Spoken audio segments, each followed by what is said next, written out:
Michael had been dreaming of owning his own home for as long as he could remember.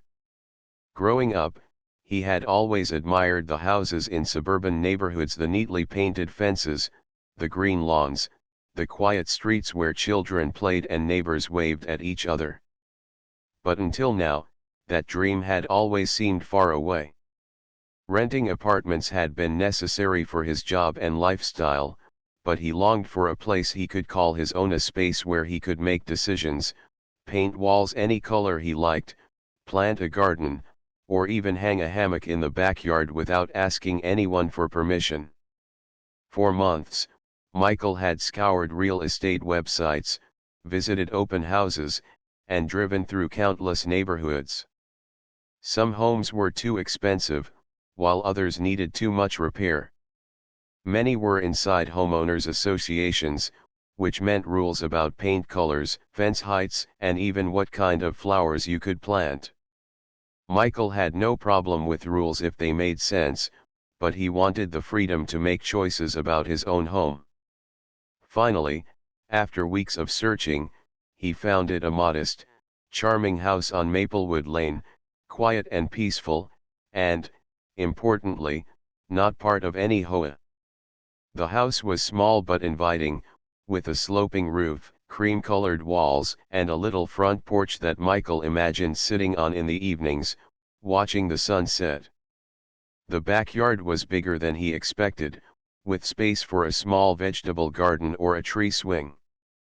For the first time in a long time, he felt a sense of excitement he hadn't felt since he was a child picking out his first bike. Moving day arrived with a mixture of excitement and nervousness. Michael rented a small moving truck and started transporting boxes from his apartment to the new house.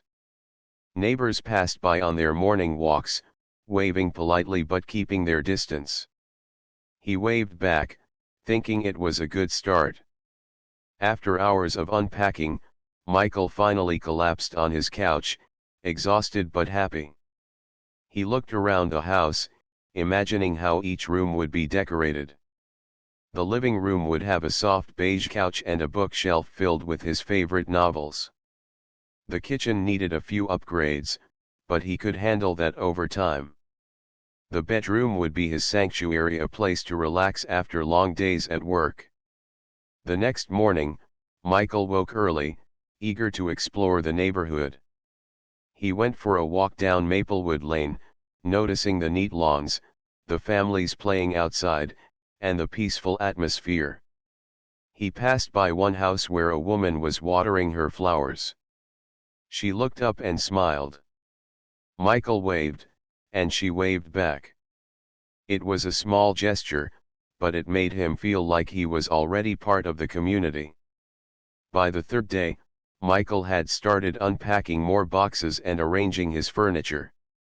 He also began thinking about small improvements he wanted to make. The front door needed a fresh coat of paint, so he decided to choose a bright, cheerful color.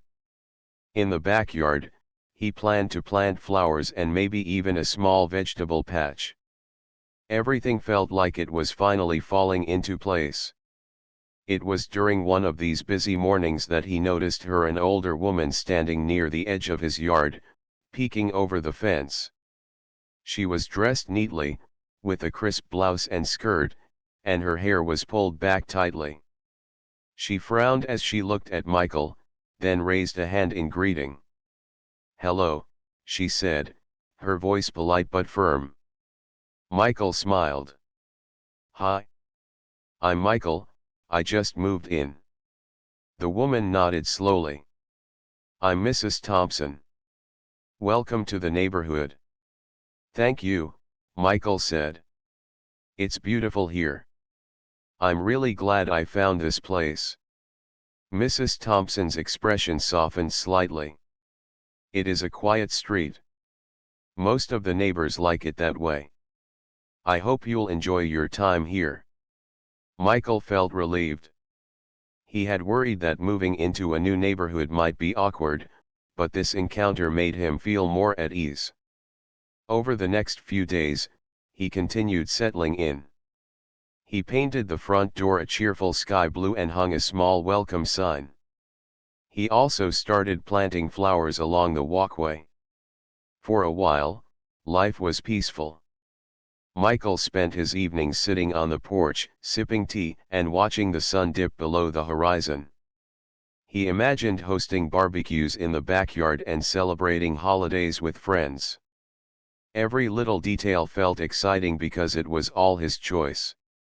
Then, one afternoon, while Michael was arranging his garden, he heard a loud voice from across the street. He looked up to see a woman marching toward his house, her expression sharp and determined. She was clearly older, with an aura of authority that made people step back without thinking. Michael set down his gardening tools and waved politely. "Hello. Can I help you?" The woman stopped in front of him, her eyes narrowing. "You need to leave this neighborhood immediately," she said firmly. "This is not acceptable." Michael blinked. "Excuse me? I don't understand. I bought this house legally. There's no HOA here. I'm allowed to live here." The woman shook her head violently. "Not in my neighborhood. You don't belong here. Your house is different, and it's upsetting the balance. You must leave at once." Michael felt a rush of confusion and disbelief. He had expected small challenges unpacking heavy boxes, maybe a minor repair, but he hadn't expected anyone to tell him he couldn't live in his own home. "I'm sorry, but I can't just leave. This is my house. I have the right to live here." The woman's lips pressed together in frustration. "I will make sure everyone knows what you've done. You can't ignore the rules." Michael noticed that her tone wasn't just about rules, it was personal. She seemed angry that someone had moved in without consulting her or following her unwritten expectations. Still, he tried to remain calm.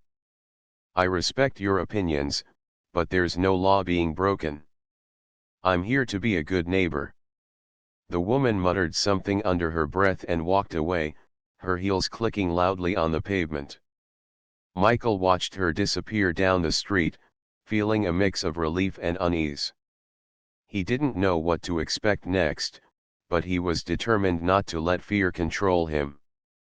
Over the next few days, Michael noticed whispers from neighbors and curious glances whenever he worked in his yard. Some people smiled politely, while others seemed uncertain. Michael realized that moving to a new neighborhood came with more challenges than he had imagined, but he also recognized an opportunity. By staying patient and friendly, he could prove that he was not a threat and maybe even make lasting friendships. One evening, as the sun set behind the trees, Michael sat on his porch, looking at his freshly painted door and blooming flowers. He felt a sense of accomplishment. This was the start of something new, a place where he could make choices freely, create his own traditions, and build a home filled with warmth and laughter. Whatever challenges lay ahead, Michael knew he would face them with courage and patience. For the first time in his life, he felt like he truly had a home. And he was ready to defend it, no matter what. Michael's mornings had begun to follow a peaceful rhythm. He would wake early, brew a cup of coffee, and spend an hour tending to his garden. The flowers he had planted were beginning to bloom, painting his yard with bright reds, yellows, and purples. His small vegetable patch was thriving, and he found joy in watching tiny green sprouts push through the soil. The neighborhood, for the most part, seemed quiet and friendly. He had even exchanged a few words with neighbors during their morning walks, and these brief interactions made him feel slightly more at home. But all of that changed one bright morning, when the sun was shining and birds chirped happily, as if the world itself were celebrating life. Michael was outside, carefully painting a wooden bench he had placed near the garden, imagining evenings spent reading under the shade of the tree. That's when he saw her, Karen. Karen wasn't someone he had met before. She was older, with an air of authority that seemed almost tangible. Her hair was tightly pulled back, and her clothes were sharp and formal. Her eyes, however, were the first thing Michael noticed. They were sharp and calculating, scanning his house like a general inspecting soldiers. Karen walked briskly toward him, her presence commanding attention from anyone nearby.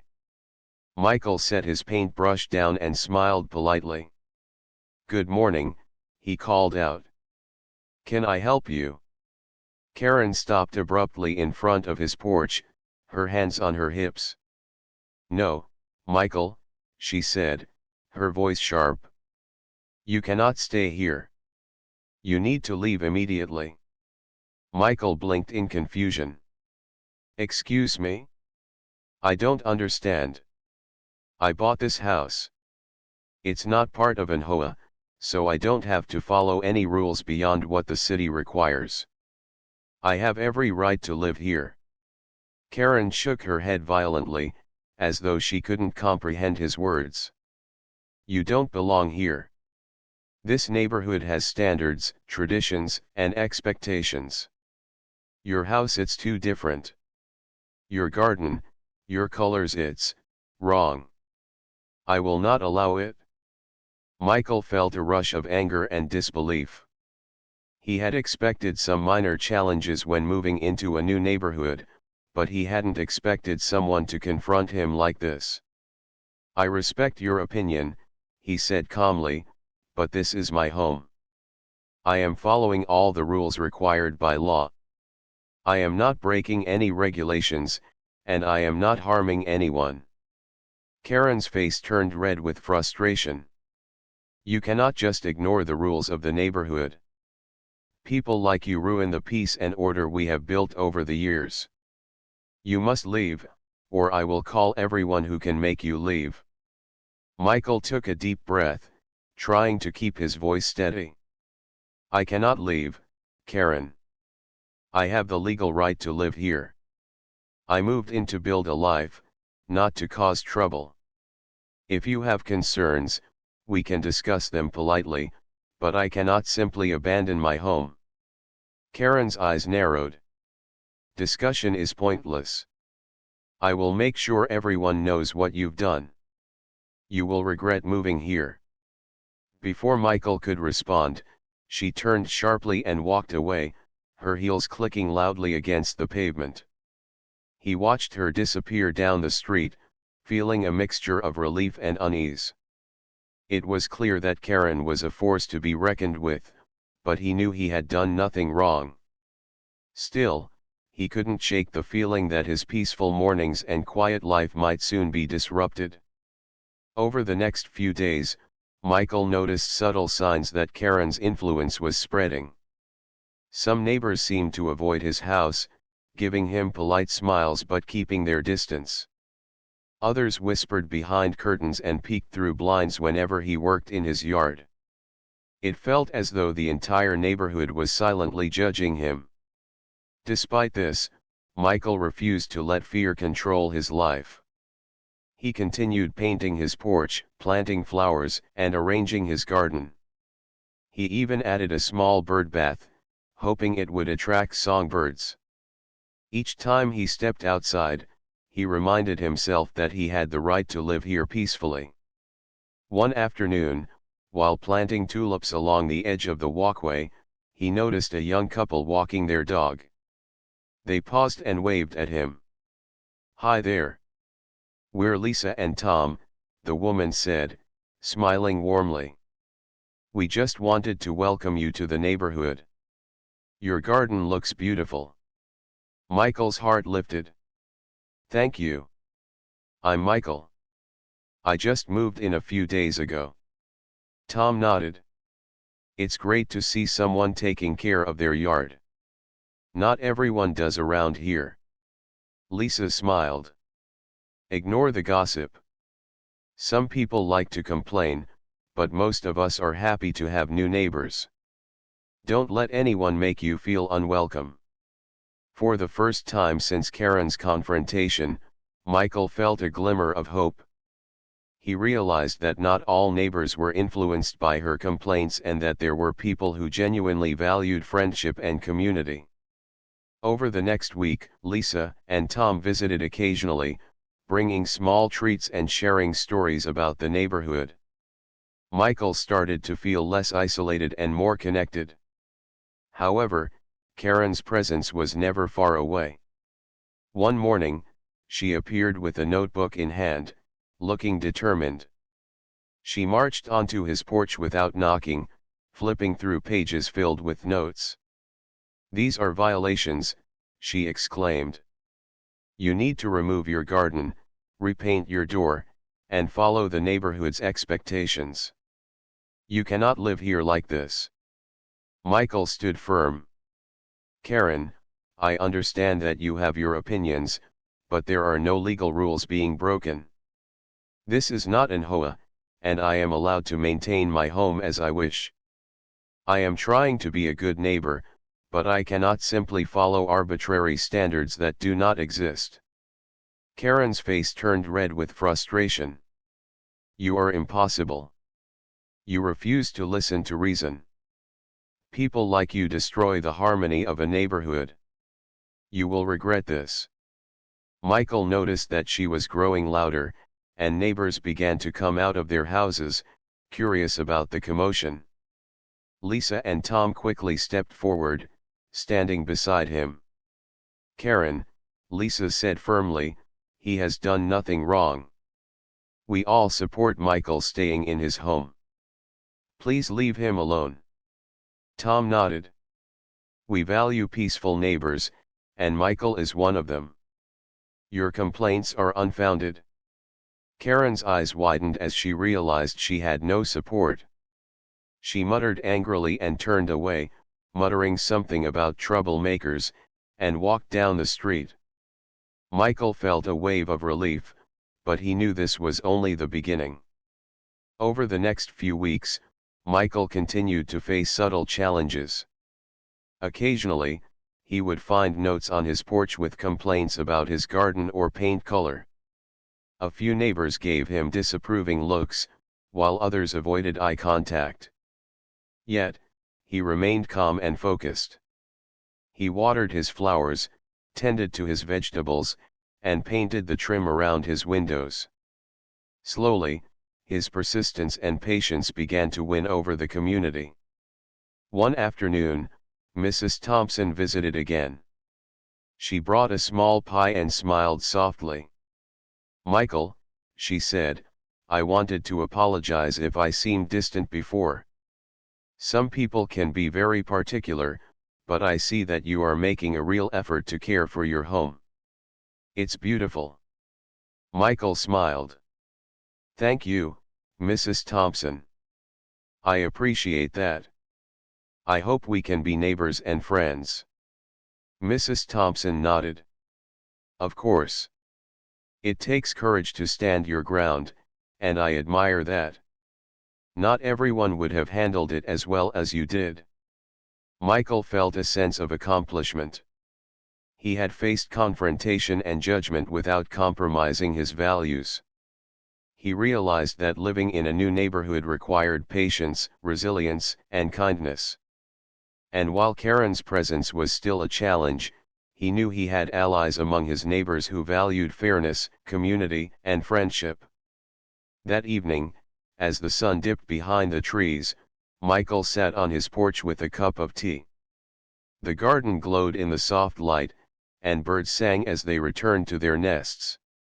He felt a sense of peace, knowing that he was slowly creating a life of freedom and happiness. He knew challenges would continue, but he was ready to face them, confident in his right to call this house his home. Michael realized that home was more than a place, it was a feeling of belonging, safety, and the freedom to be oneself. And no one, not even Karen, could take that away from him. After the initial confrontation with Karen, Michael thought the worst might be over. For a brief time, the neighborhood seemed to return to its quiet rhythm. Birds chirped, the sun shone over the neatly lined streets, and the gentle hum of lawn mowers drifted in the distance.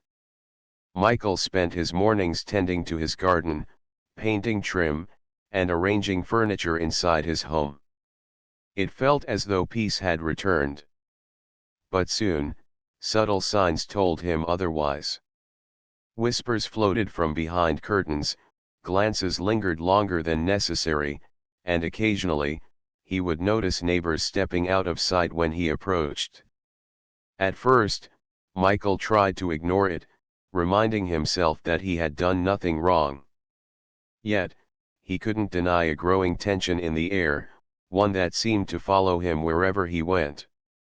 One afternoon, Michael was installing a small bird feeder in his backyard when he heard a loud voice from across the street. Karen had appeared again.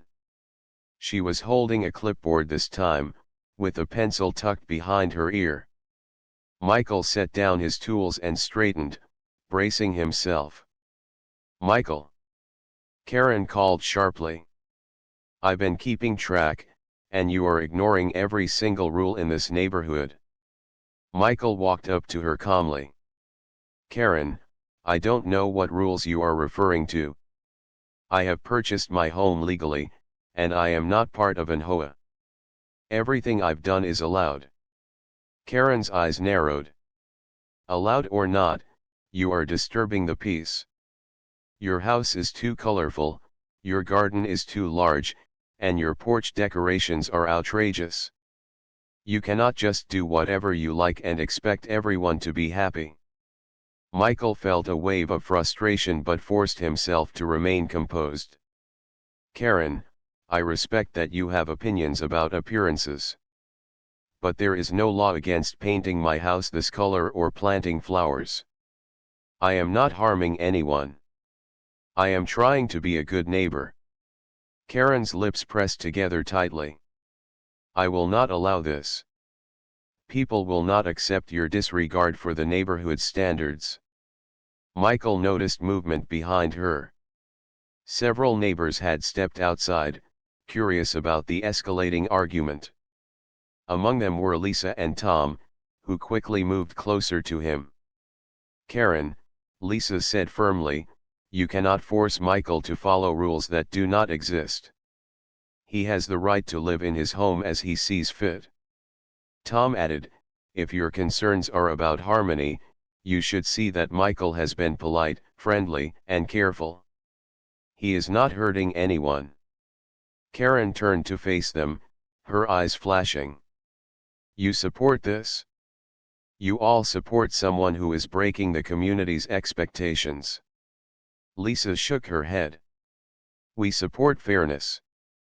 Michael has done nothing wrong. He is respectful and kind. That is all that matters." Karen's expression turned sour. She muttered something under her breath and stormed back toward her home. Michael exhaled slowly. Though Karen had left, he knew this wouldn't be the last confrontation. Over the following days, Michael noticed that Karen's attempts to influence the neighborhood continued, but they became less direct. Occasionally, he would find notes slipped under his door, warning him that his garden or paint color was unacceptable. Some neighbors avoided him, likely fearing confrontation with Karen. But others, like Lisa and Tom, continued to offer support, reinforcing the idea that not everyone agreed with Karen's rigid standards. Michael decided to focus on the positive. He expanded his garden, planting more flowers and vegetables. He hung a small hammock between two trees, imagining summer afternoons spent reading with the gentle breeze swaying him back and forth. Slowly, he began to notice small gestures of friendliness from neighbors who had initially been distant. Some waved as they passed, while others smiled and said hello when they saw him outside. One evening, while Michael was trimming his bushes, Mrs. Thompson came over carrying a basket of fresh cookies. "Michael," she said softly, "I see how hard you're working. I know not everyone is welcoming, but I want you to know that there are people here who appreciate your efforts." Michael smiled warmly. "Thank you, Mrs. Thompson. That means a lot. I just want to be part of the community, even if I do things a little differently. Mrs. Thompson nodded. Sometimes it takes time for people to accept change. But kindness and patience can go a long way.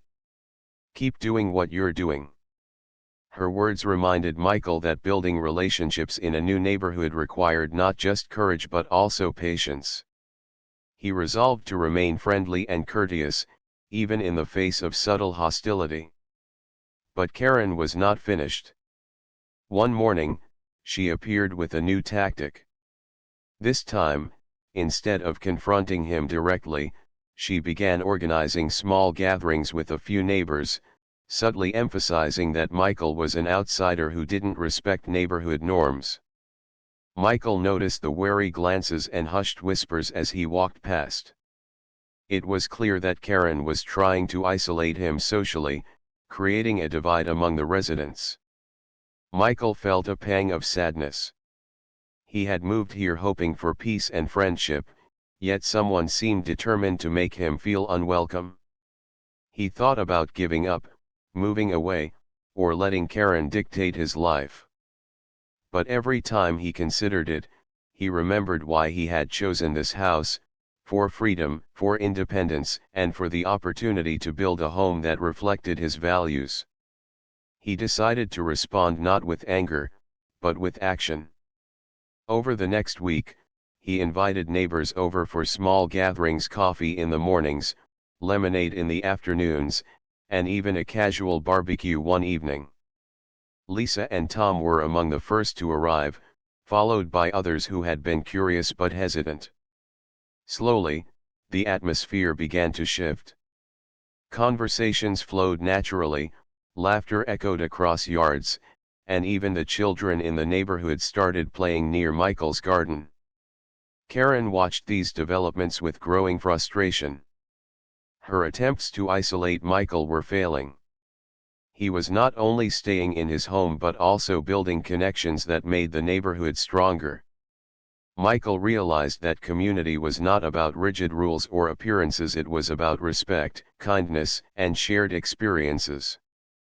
One evening, as the sun began to set and the sky turned golden, Michael sat on his porch, reflecting on the changes.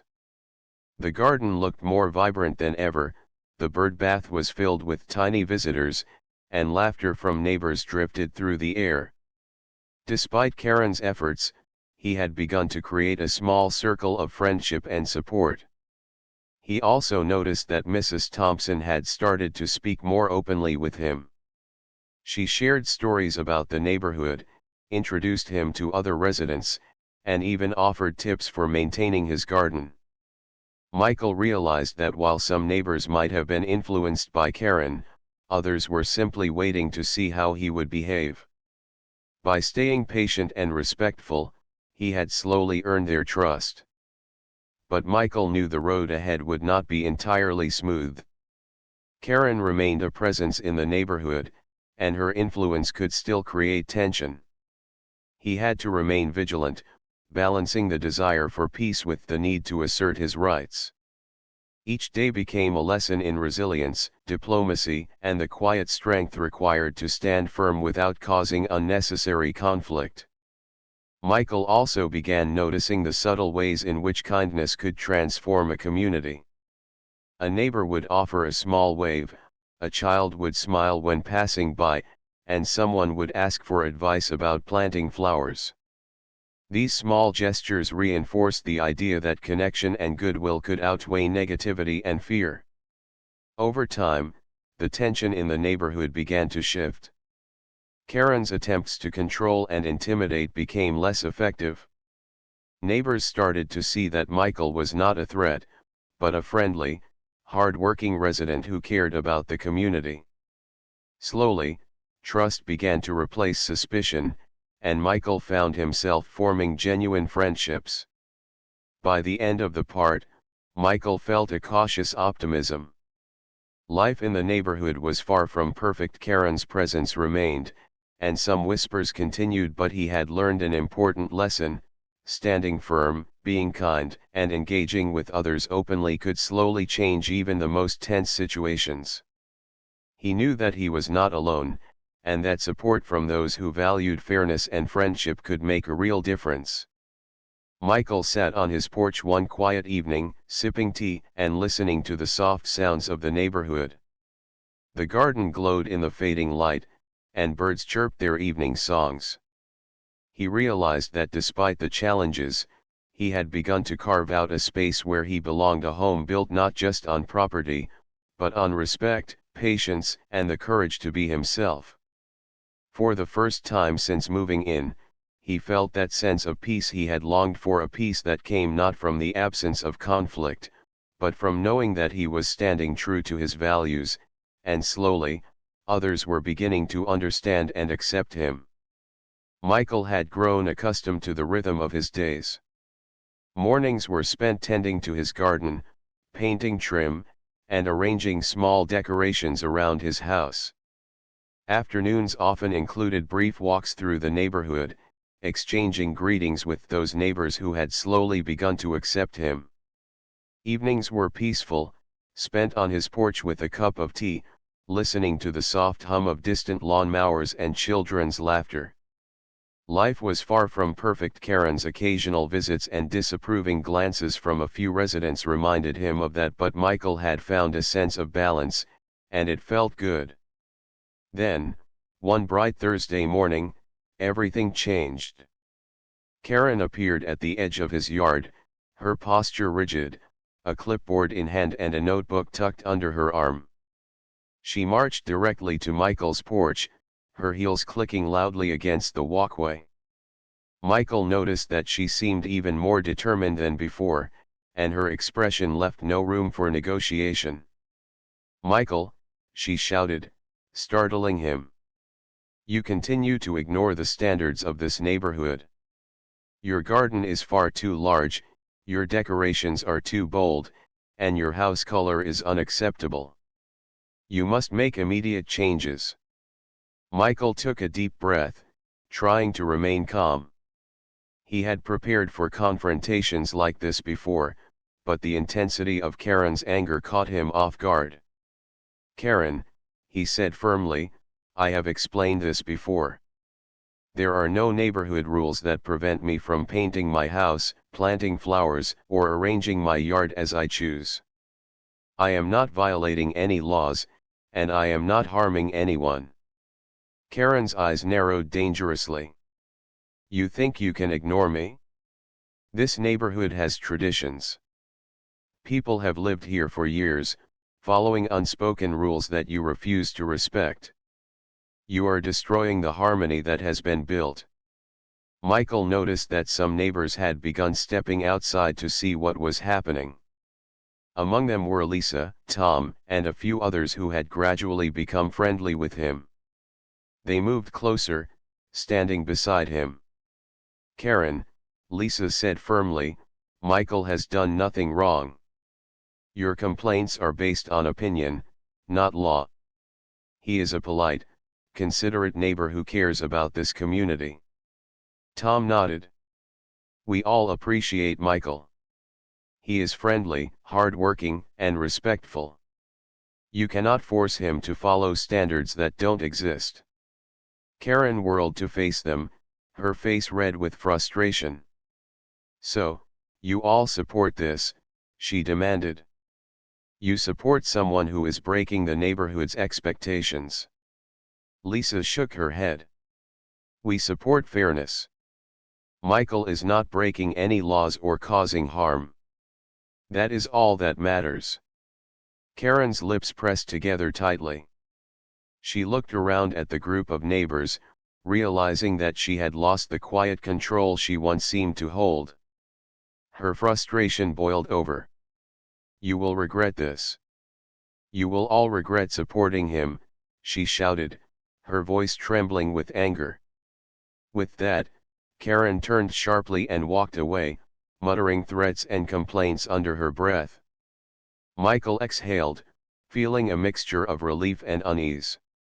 He knew this confrontation was far from over, and Karen's determination suggested that she might return with more elaborate attempts to intimidate him. Over the following days, Michael noticed subtle signs of escalation.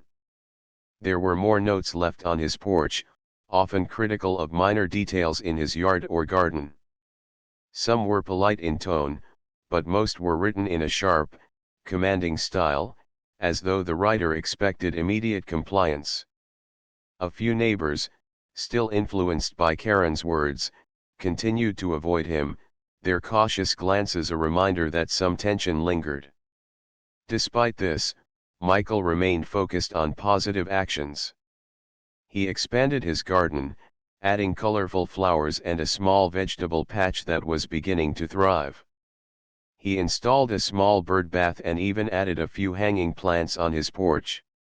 Each addition made him proud, a reminder that he had the freedom to make his home reflect his personality and values. Lisa and Tom continued to support him, visiting frequently and encouraging him to host small neighborhood gatherings. Over time, these gatherings became a way to strengthen connections and demonstrate that Michael's presence could enhance the community rather than disrupt it. One afternoon, as Michael was arranging potted plants near his porch, he noticed Karen approaching again. This time, she was accompanied by two other neighbors who had previously remained neutral. Her expression was stern, and she carried herself with an air of authority, as if preparing for a formal inspection. "Michael," Karen said, "I have brought witnesses.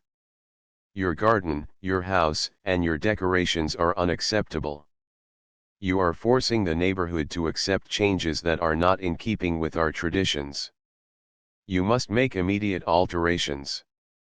Michael stood tall, trying to maintain his composure. "Karen, the presence of witnesses does not change the fact that I am legally allowed to live here and maintain my home as I see fit. I am not breaking any rules. I am trying to be a good neighbor, but I cannot compromise my rights or my choices based on personal opinions." The two neighbors standing behind Karen exchanged uncertain glances. They had followed her insistence, but now they hesitated. They could see that Michael was calm, polite, and reasonable, in stark contrast to Karen's angry and commanding demeanor. Lisa stepped forward. "Karen, your efforts to intimidate Michael are not justified. He has done nothing wrong.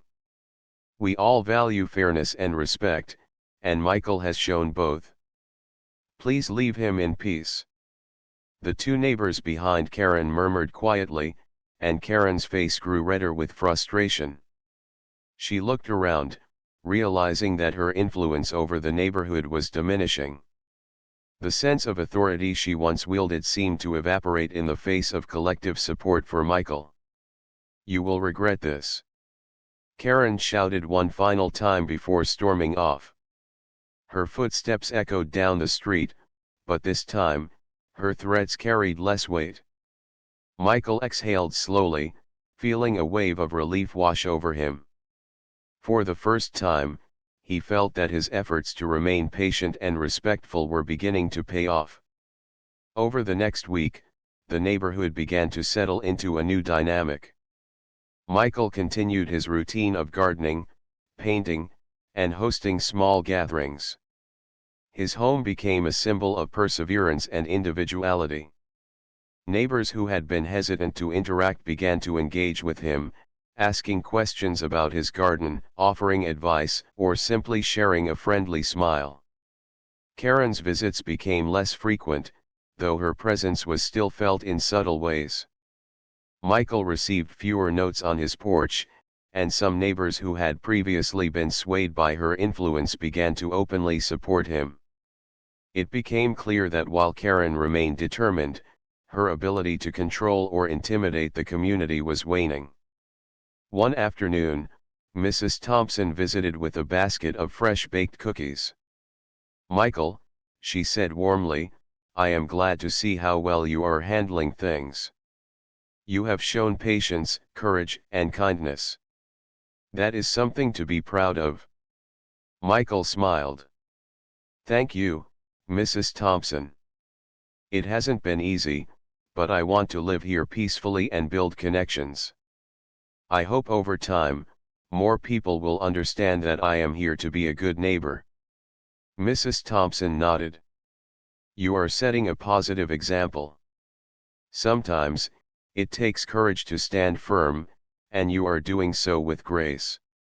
Michael reflected on her words as he walked back to his garden. He realized that his experience was more than just a personal struggle. It was a lesson in community, resilience, and the quiet power of kindness and integrity. He had faced confrontation without anger, demonstrated patience in the face of judgment, and built friendships that strengthened the neighborhood rather than dividing it. By the end of the part, Michael felt a sense of cautious optimism. Karen's actions, though disruptive, had also brought the neighborhood together in a subtle way. Neighbors who had been uncertain or hesitant now saw the value of fairness and kindness. Michael had learned that standing firm in one's principles, while remaining open and respectful, could gradually shift perceptions and create a stronger sense of community. As he sat on his porch that evening, watching the sun dip behind the trees and listening to the soft sounds of birds returning to their nests, Michael felt a deep sense of satisfaction. His home was more than just a physical space. It was a reflection of his values, his perseverance, and his ability to foster connections in the face of adversity. He knew challenges would continue. Karen's presence was still a reminder that not everyone would accept change easily. But he also knew that he was not alone. Support from neighbors who valued fairness, kindness, and community made him confident that he could continue to live peacefully and enjoy the home he had worked so hard to create. Michael sipped his tea, feeling the gentle breeze on his face. He realized that true strength was not in confrontation alone, but in the ability to remain patient, maintain integrity, and build relationships that could weather the most stubborn opposition. And for the first time since moving to Maplewood Lane, he felt that he was truly at home. The weeks after the last confrontation had a quiet rhythm. Michael's days began early, as usual, with coffee and a walk through the neighborhood. His garden continued to thrive, the flowers blooming brighter with each passing day. The small vegetable patch he had planted was already producing fresh tomatoes and peppers, and he had even added a bird bath surrounded by colorful potted plants. These little touches made the house feel like a home, and for Michael, the growing sense of calm was almost tangible. Karen's visits had become less frequent. She still appeared occasionally at the edge of the street, her eyes narrowed and her lips pressed tightly together, but the power she once seemed to hold over the neighborhood had diminished. Michael noticed that most neighbors no longer reacted to her presence. They waved at him, smiled, or carried on with their routines as if her anger was just another part of the scenery. Michael had also noticed that some neighbors who had initially avoided him were now showing small gestures of kindness. Mr. Roberts from down the street waved and nodded whenever they crossed paths, and Mrs. Allen brought over a small basket of fresh fruit one afternoon. Even children began playing near his yard, their laughter filling the air as they chased each other around the garden.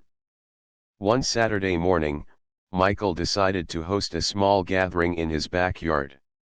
He had invited neighbors who had supported him, including Lisa, Tom, and a few others who had grown curious and friendly over the past weeks. He had set up a table with lemonade, cookies, and sandwiches, hoping to create an atmosphere of community and friendship. As the first guests arrived, Michael felt a sense of warmth and excitement. Conversations flowed easily, laughter echoed across the backyard, and the children played freely among the flowers and trees. It was clear that the gathering had a positive effect. Neighbors who had been distant before began to relax and enjoy themselves. Karen, however, had noticed the gathering. She appeared at the edge of the yard, her arms crossed and her expression disapproving. Michael could see the tension in her posture, but he chose not to acknowledge her. He continued speaking with his neighbors, smiling and laughing as though she were not there. "Michael," Lisa whispered, "don't worry about her. She will eventually see that everyone enjoys having you here. Just keep being yourself." Michael nodded. "I know. It's just hard sometimes not to feel unsettled when she watches like that." Tom smiled. "You've handled everything so well. It's only a matter of time before she realizes that she can't control everything." As the afternoon went on, Michael noticed that Karen's presence seemed less threatening. Some neighbors even waved to her, politely but firmly, showing that the community was not intimidated. She muttered under her breath, turned, and walked away, her figure gradually disappearing down the street. Michael realized that her influence over the neighborhood had truly weakened. After the gathering, Michael spent some time sitting on his porch, reflecting on how far he had come. The neighborhood that had once felt tense and hostile was slowly transforming into a place of connection and support. The small gestures of friendship, the laughter of children, and the sense of community made him feel that all his efforts had been worth it. Mrs. Thompson came by later that evening, carrying a small pie. "Michael," she said softly, "I wanted to tell you how much everyone appreciates your efforts. You have not only maintained your home beautifully but have also brought people together. This neighborhood is better because of your patience and kindness." Michael smiled warmly. "Thank you, Mrs. Thompson. It hasn't been easy, but I wanted to show that living here peacefully and respectfully is possible. I think people are starting to see that too." She nodded. "It takes courage to face opposition without responding with anger. You have done that, and now the neighborhood is following your example." Over the next few weeks, Michael noticed more signs of acceptance. Neighbors who had previously been hesitant began to engage with him openly. They asked for gardening advice, shared recipes, or simply stopped to chat when passing by. Lisa and Tom continued to visit, helping him plant flowers and trim bushes. Even children began leaving small hand-drawn cards on his porch, thanking him for the colorful garden and inviting him to play.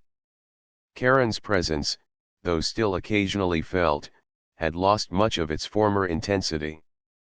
She no longer left notes on his porch, and she stopped confronting him directly. It seemed that the community's quiet support had diminished her ability to intimidate. Michael realized that by remaining calm, patient, and friendly, he had managed to transform a tense situation into one of mutual respect. One evening, as the sun set and painted the sky with shades of gold and pink, Michael sat on his porch with a cup of tea. He reflected on his journey from the moment he had moved in, through the confrontations with Karen, to the gradual acceptance by his neighbors.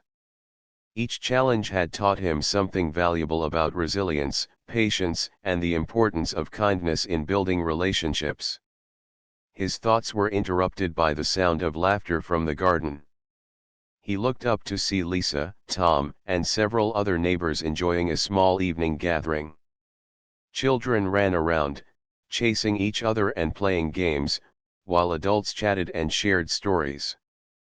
The atmosphere was relaxed and joyful, a stark contrast to the tension that had filled the neighborhood just weeks before.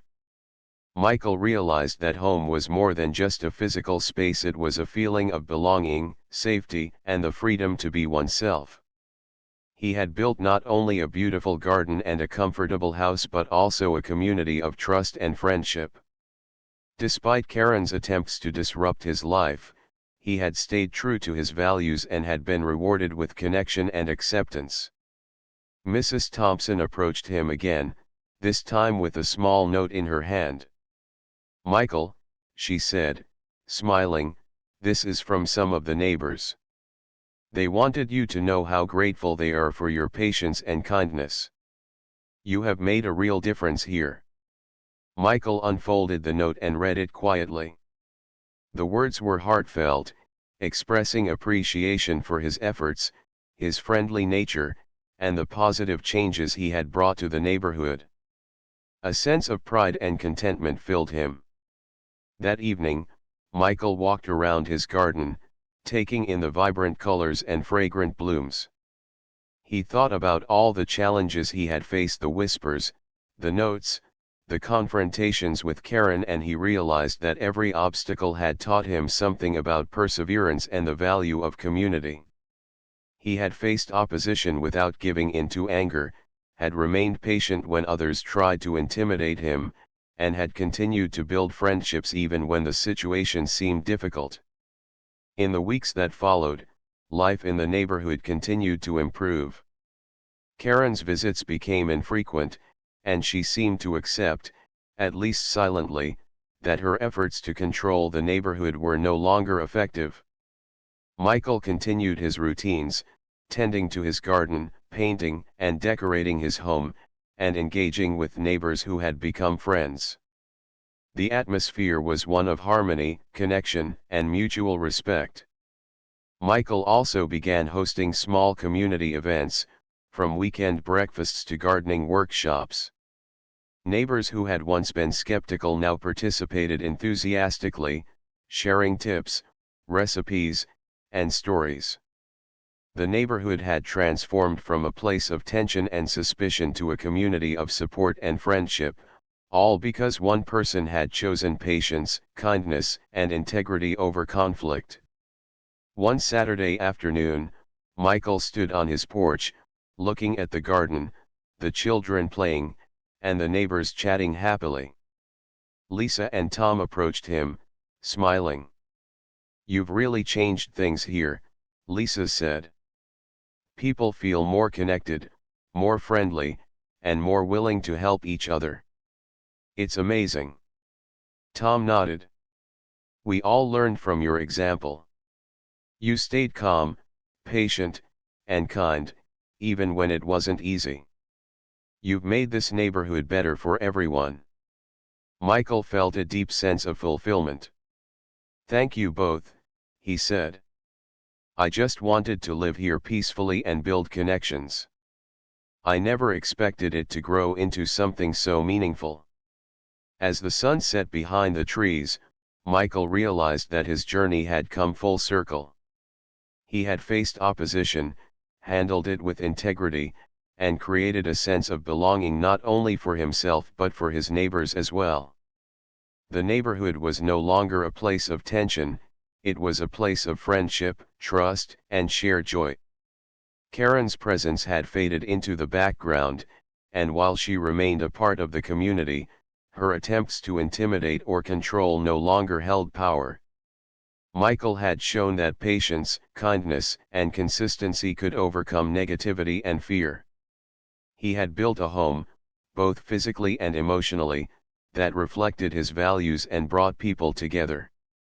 Sitting on his porch that evening, Michael felt a deep sense of peace. The garden glowed in the soft light, the laughter of children filled the air, and neighbors waved and smiled as they passed. He knew that challenges might come again, but he was confident in his ability to face them with integrity, patience, and kindness. Michael realized that a home was more than walls and a roof. It was a space where people could feel safe, accepted, and connected. He had created that space not only for himself but for his neighbors as well. And in doing so, he had discovered the true meaning of community. As the stars began to twinkle in the night sky, Michael sipped his tea and smiled. He had faced adversity, stood firm in his beliefs, and created a life of peace and connection. Maplewood Lane was no longer just a street, it was a home, a community, and a place where he belonged. And for the first time since moving in, Michael knew, without a doubt, that he had truly found his place in the world.